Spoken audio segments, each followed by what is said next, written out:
औज़ु बिल्लाहि मिनश्शैतानिर्रजीम बिस्मिल्लाहिर्रहमानिर्रहीम rabbi ज़िदनी इल्मन नाफ़िया। Student, last हमने बात की थी, लास्ट लेक्चर में हमने इंटीग्रिटी इन कंस्ट्रेंट्स के बारे में बात की थी। हमने बात की थी नल वैल्यू क्या होती है, और उसके बाद हमने बात की थी एंटिटी इंटीग्रिटी क्या होती है, फिर डोमेन इंटीग्रिटी के बारे में बात की थी और रेफरेंशियल इंटीग्रिटी के बारे में बात की थी। अगर आपने वो लेक्चर नहीं सुना तो वो लेक्चर भी सुने ताकि अगले टॉपिक की आपको प्रॉपर तरीके से समझ आ सके। आज हमने बात करनी है व्यू क्या होते हैं। ठीक है, देखो एक व्यू, अब बात करते हैं व्यूज़। पहले मैं आपको व्यू से पहले व्यूज़ के बारे में बता देता हूँ ताकि आपको व्यू और व्यूज़ का कंसेप्ट समझ आ जाए।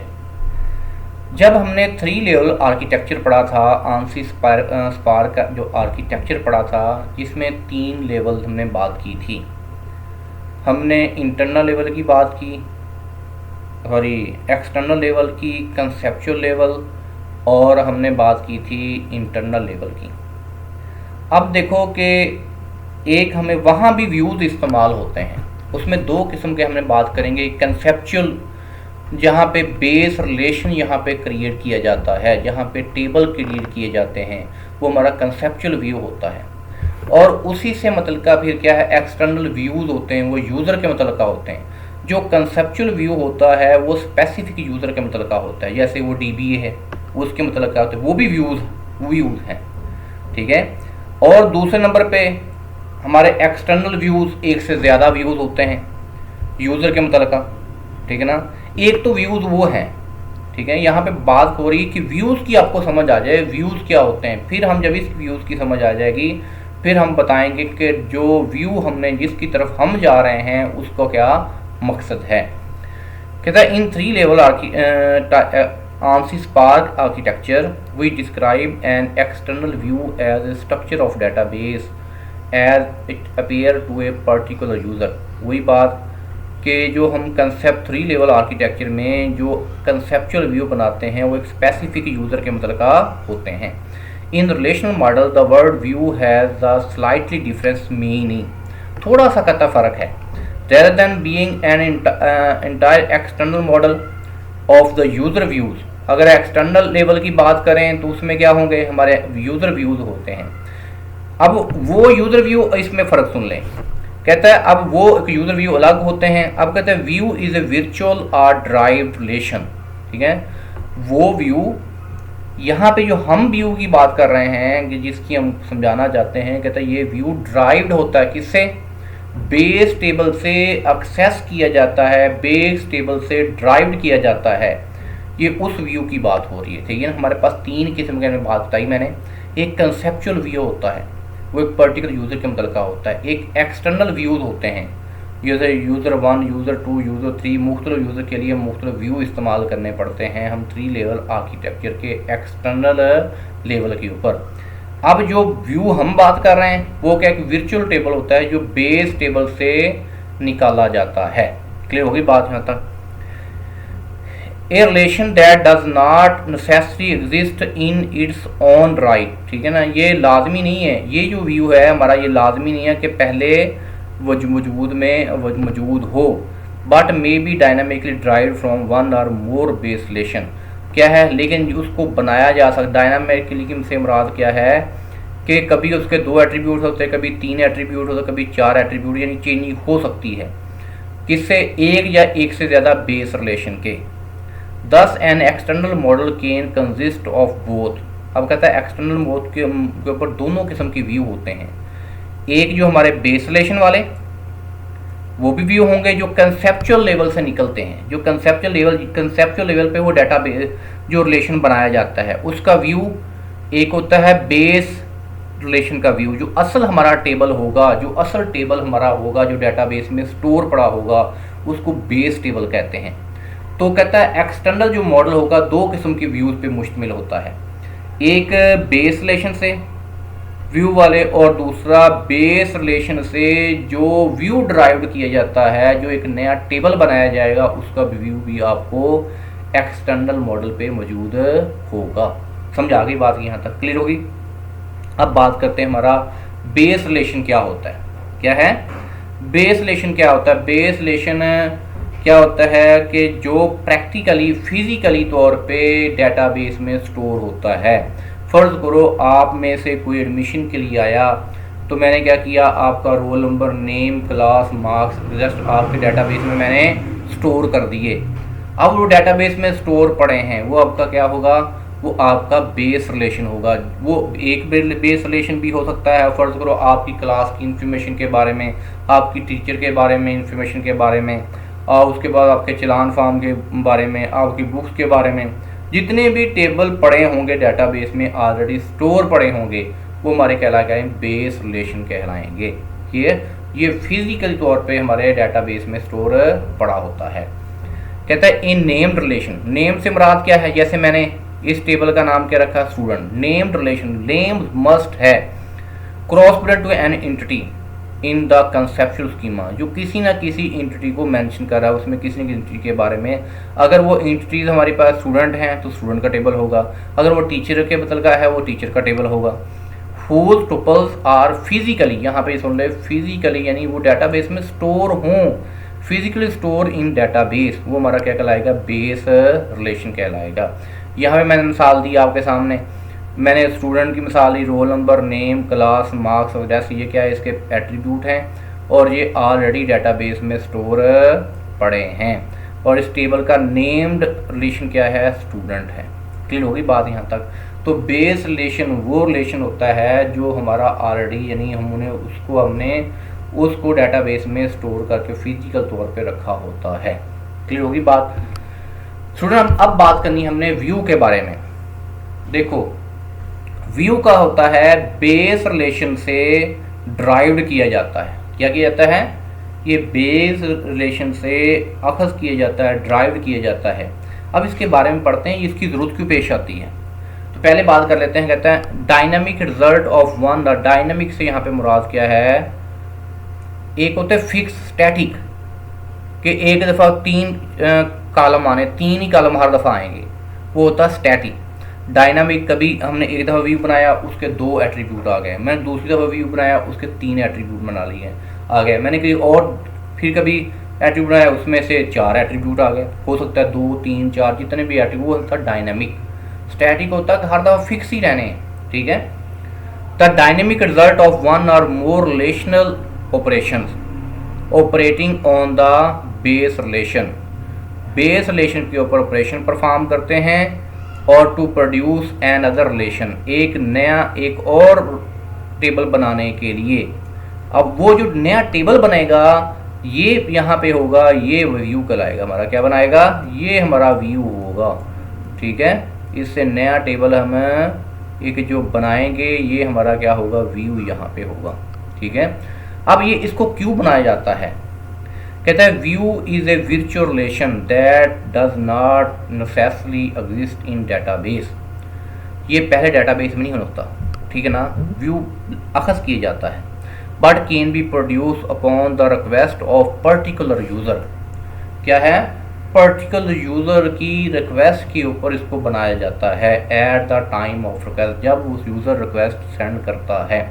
मैं मिसाल देता हूँ आपसे, ये मेरे पास पहले टेबल क्या था, मेरे पास बेस टेबल क्या था, student, role number, name, class, marks और एड्रेस। अब टीचर एक यूज़र ही है, पर्टिकुलर यूज़र है ना, टीचर चाहता है कि मेरे सामने स्टूडेंट का पूरा टेबल ना आए, मुझे सिर्फ 3 चीज़ें चाहिए, मुझे स्टूडेंट का रोल नंबर चाहिए, स्टूडेंट की क्लास चाहिए, स्टूडेंट के मार्क्स चाहिए, ठीक है ना, मुझे सिर्फ ये चाहिए। तो मैं क्या करूँगा, अब यूज़र की रिक्वेस्ट आई कि मुझे 3 चीज़ें बनाई, मैं बेस टेबल से एक नया टेबल अखज़ करूँगा, एक ड्राइव करूँगा, वो मेरा व्यू कहलाएगा। यहाँ पे ये क्या है, मेरा व्यू है। आगे समझ, एक एग्जांपल, एक कहता है प्रिंसिपल कहता है मैं हर बंदे का डाटा अलग अलग पढ़ने की बजाय, मुझे नाम से कोई लिंक नहीं, मैं जस्ट देखना चाहता हूँ स्टूडेंट के मार्क्स कितने कितने हैं, कौन सी क्लास के कितने स्टूडेंट हैं, उसमें कितने कितने मार्क्स आ गए, मुझे जस्ट वो आइए, मुझे क्लास पता होना चाहिए और उसका मार्क्स पता चाहिए। रोल नंबर मैंने क्यों रखा, क्योंकि जब भी हमने बेस टेबल से डाटा लेना होता है तो मैंने व्यू बनाना है। तो जब मैं चेंजिंग करूँगा, अपडेटिंग करूँगा, तो प्राइमरी की और फॉरेन की होनी चाहिए। तो इसलिए मैंने क्या किया, मैंने रोल नंबर को क्रिएट किया। यहाँ पे असल चीज़ क्या चाहिए थी, उसको क्लास और मार्क्स चाहिए थे बस, प्रिंसिपल को। तो अब प्रिंसिपल क्या, एक पर्टिकुलर यूज़र है, उसकी रिक्वेस्ट के ऊपर हमने क्या एक नया टेबल बनाया, एक टेबल अखज़ किया। वो हमारा क्या है, वर्चुअल टेबल उसको कहते हैं। जब उसकी ज़रूरत पड़े, क्या है, वर्चुअल रिलेशन, उस रिलेशन कहते हैं। जब उसकी ज़रूरत पड़े तब वो बनाया जाए तो वो हमारा क्या कहलाता है, वर्चुअल टेबल होता है। समझ आ गई, वर्चुअल रिलेशन। ज़रूरत पड़ने के ऊपर किसी चीज़ को अखज़ किया जाए, वो चीज़ वर्चुअल कहलाती है। तो वर्चुअल रिलेशन, वो पहले ये रिलेशन पहले तो मौजूद नहीं था डाटाबेस में, लेकिन बेस टेबल से हमने एक टेबल अखज़ किया। जब उसकी ज़रूरत पेश आई तो वो में हमारा होता वर्चुअल रिलेशन होगा। वर्चुअल रिलेशन को क्या कहते हैं, व्यू कहते हैं। ये बनाया क्यों जाता है, ये सिक्योरिटी पर्पज़ के लिए बनाया जाता है। ठीक है, हम अपने डाटा को सिक्योर रखना चाहते हैं। मैं इसकी एग्जांपल एक और देता हूँ। मेरे पास मार्क्स मौजूद हैं, ठीक है ना, मैं स्टूडेंट का ग्रेड लेना चाहता हूँ। क्या लेना चाहता हूँ, स्टूडेंट का ग्रेड मालूम करना चाहता हूँ। तो मैं मार्क्स के ऊपर फार्मूला लगाऊँ तो मेरे पास ग्रेड आ जाएगा। मैंने पहले ग्रेड क्यों नहीं लगाया, मैं कहा हो सकता है कोई स्टूडेंट ग्रेड चेंज ना कर दे, किसी के हाथ वो फाइल लग जाए या वो हैक करके अपना ग्रेड चेंज ना कर दे। मैंने कहा जिस वक्त मैंने रिज़ल्ट अनाउंस करना है ना, उसी वक्त मैं फार्मूला लगाऊंगा। फार्मूला लगाने के बाद मैंने कंडीशन लगाऊंगा। कंडीशन लगाने के बाद या मैं ऐसा प्रोग्राम लिखूंगा जिसके प्रोग्राम लिखने की या क्यूरी लगाऊंगा। क्यूरी लगाने के फ़ौरन बाद वो उसका रिज़ल्ट मेरे सामने, उसका ग्रेड मेरे सामने आ जाएगा। तो ये ग्रेड मैंने मालूम किया है, ये एक वर्चुअल है। ठीक है, जब इसकी ज़रूरत पड़ी उस वक्त इसको क्रिएट किया गया। क्लियर होगी बात यहाँ तक स्टूडेंट। अब बात करनी है पर्पज़ ऑफ व्यू, कि व्यू के मैकेनिज़्म क्या हैं, किस तरीके से एक कौन सी रीज़न है जिसके थ्रू हम किसी न किसी मैकेनिज़्म को इस्तेमाल करके एक व्यू बनाते हैं। तो सबसे पहले कहता है it provide a powerful and flexible security mechanism. सबसे पहले कहता है पावरफुल और फ्लेक्सिबल सिक्योरिटी मैकेनिज़्म। देखो सिक्योरिटी को मैं बता दिया कि पहले तो वो चीज़ें मौजूद नहीं थी, लेकिन हम उसका व्यू क्रिएट किया। जिस ज़रूरत को यूज़र को जितनी चीज़ चाहिए उतनी ही उसको मिलेगी, तो बाकी से उसकी सिक्योरिटी हो जाएगी कि नहीं। ठीक है, by hiding part of database from certain user. अब मैं साथ टीचर के मतलब मैंने कहा, टीचर को उसके नेम के बारे में, उसके सेल के नंबर में हम नहीं बताना चाहते। हम जस्ट चाहते हैं फिर टीचर के मतलब का क्या था, टीचर के मतलब का सिर्फ आपको रोल नंबर चाहिए, आपको मार्क्स चाहिए और आपकी क्लास मेंशन हो जाए, बस ये आपका मतलब का है। बाकी सारी इन्फॉर्मेशन आपसे हमने हिडन रखनी है। User are not aware of the existence of any attribute or tuple that are missing from the view. अब असल देखो हमारे पास कितने थे, बेस रिलेशन में कितने थे attribute, 1 2 3 4 5, role number, name, class, marks, address. मैंने जब व्यू बनाया कितने आ गए, 1 2 3, बाकी सारे के सारे क्या हैं, हिडन है ना, ये वहाँ बात हो रही है। User are not aware of existing of any view attributes or tuples that are missing from the view. यानी मैंने वहाँ पे उसका एड्रेस और उसका नेम यूज़र से मैंने हाइड रखा है। उस वो यूज़र को नहीं पता कि उस टीचर को, उस प्रिंसिपल को नहीं पता कि इसका नेम क्या है और इसका एड्रेस कहाँ है, हमने उससे खुद ही हाइड रखा है। तो पहला पर्पज़ क्या है, जब हमने कुछ इन्फॉर्मेशन पर्टिकुलर यूज़र से, सर्टन यूज़र से हिडन रखनी होती है, तो वो हम क्या कर रहे हैं, उसमें से मिसिंग कर देते। व्यू बनाने की पहली वजह क्या है कि इन्फॉर्मेशन को हिडन कर लेना सर्टन यूज़र से। दूसरा, it permits user to access, यानी इजाज़त देना, access data in a way that is customised. Customise वो चीज़ होती है जिसमें तब्दीली की जाए, समझा गई, उससे चेंजिंग की जाए। टू देयर नीड्स, उसकी ज़रूरत के मुताबिक जब उसको चीज़ वो एक्सेस करना चाहता है। So that same data can be seen by different user in different ways at the same time. अब एक डाटा है, अब मैं बता देता हूँ, हमारा टेबल है पीछे, ये टेबल है। कुछ लोग यूज़र चाहते हैं कि जी हमें इसका नेम और इसका एड्रेस पता चल जाए। जैसे एडमिशन डिपार्टमेंट वाले कहते हैं जी मुझे इसका एड्रेस भी सेंड करो, इसका नेम भी सेंड करो, ठीक है। और एग्जामिनेशन डिपार्टमेंट वाले कहते हैं जी मुझे इसका रोल नंबर, क्लास और मार्क्स चाहिए। क्लियर होगी बात यहाँ तक। अब क्या डाटा सेम है, टेबल सेम है। अब कुछ यूज़र क्या कहते हैं कि मुझे रोल नंबर, नेम और एड्रेस चाहिए, उसको क्या दे दिया जाएगा, रोल नंबर, नेम और एड्रेस का एक व्यू बना के उनको दे दिया जाएगा, वो एक्सेस कर सकते हैं। दूसरे एडमिशन डिपार्टमेंट वाले क्या कहते हैं, एडमिशन डिपार्टमेंट वाले कहते हैं जी मुझे सिर्फ इनका रोल नंबर, इनका मार्क्स और इनकी क्लास सेंड करो। तो हम क्या करेंगे, सेम टेबल से क्या करेंगे, एक व्यू बनाएंगे। किसका व्यू बनाएंगे हम, रोल नंबर, मार्क्स और क्लास का, तो उसको दे दिया जाएगा। तो यहाँ पे इसकी बात समझ आ गई कि डिफरेंट वेज से हम सेम डाटा को डिफरेंट यूज़र को दिखा सकते हैं। क्लियर होगी बात यहाँ तक। तीसरी बात, it can simplify complex operation on the base relation. अब क्या कहते हैं कि हम कम्प्लेक्स ऑपरेशन को सिंप्लीफाई कर सकते हैं। अगर फर्ज करो हम ज्वाइनिंग कर रहे हैं, क्या कर रहे हैं, कहते हैं if a view is defined as combination in join of two relation. दो रिलेशन से क्या किया गया है, कम्बिनेशन से व्यू बनाया गया है।